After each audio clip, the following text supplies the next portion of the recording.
I saw surveying tripods in the field adjacent to the pavilion at Ryder Park. That next Sunday, I took Leo and my camera, and we went on this little mission, hiking out in Ryder Park to see what they were surveying for. I went down several different trails trying to see some sign of surveying. Was about to consider turning back when I got this glimpse of red ahead in the trees. And so we walked forward until I saw a well pad stake. And that's when the reality hit. And I just sunk to my knees and I looked all around at the woods, and I imagined what would it be like here with a well pad site, with trucks, with access roads, with pipeline, with the noise and the dust. And I thought to myself, is it too late? Can we still save Ryder Park? Ryder Park sits right in the middle of a giant natural gas deposit known as the Marcellus Shale. The Marcellus stretches from Tennessee to New York, and in the past few years, drilling in Pennsylvania, where Ryder Park is located, has increased at an astounding rate. The boom is being driven by a drilling technique known as hydraulic fracturing, or fracking.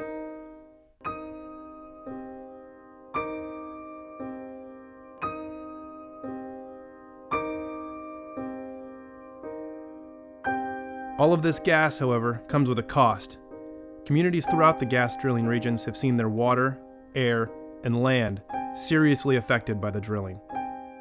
State forests and local places like Ryder Park contain some of the largest sections of still unleased land that some people think is worth more than what's buried beneath it.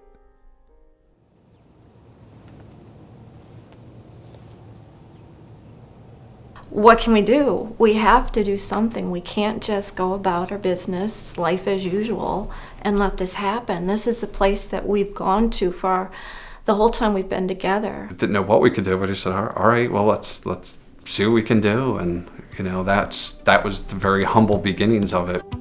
Jim and Jen quickly learned that Ryder Park is controlled by the First Community Foundation, whose board was set to decide whether to drill the park. The vote was in only 11 days.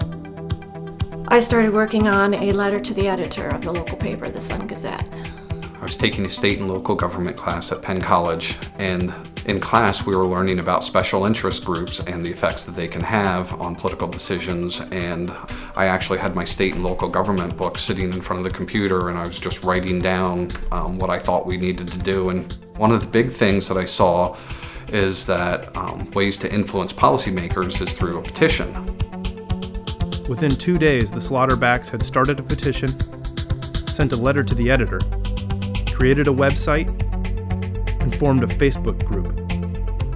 Now they were set to take their message out to the community. So the whole township says, yeah, we signed a deal, we've given our rights over, we want to get this gas out of here. We want to make it loud and clear that this is not even appropriate to consider.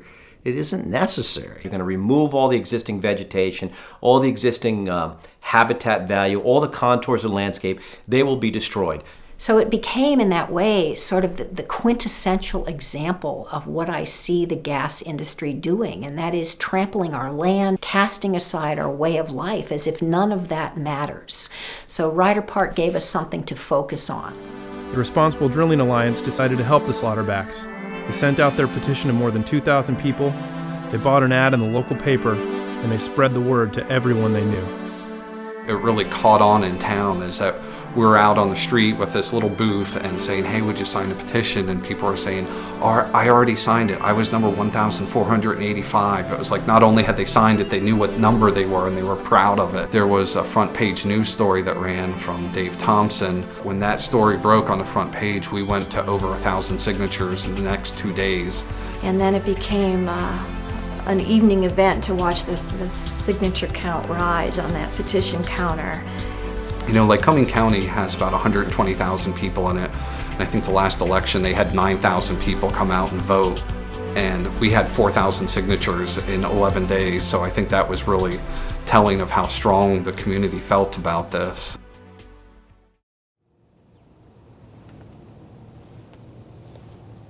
I don't want to say felt nauseated, but he definitely felt that, oh boy, this is it. This is the make or break time. Everybody was just on pins and needles waiting to hear what would happen. And it wasn't until the next day that there was a front page article again about the first community voted to not drill in the park, and they voted unanimously. As soon as I came home that day from Ryder Park, Jim knew he had to save Ryder Park.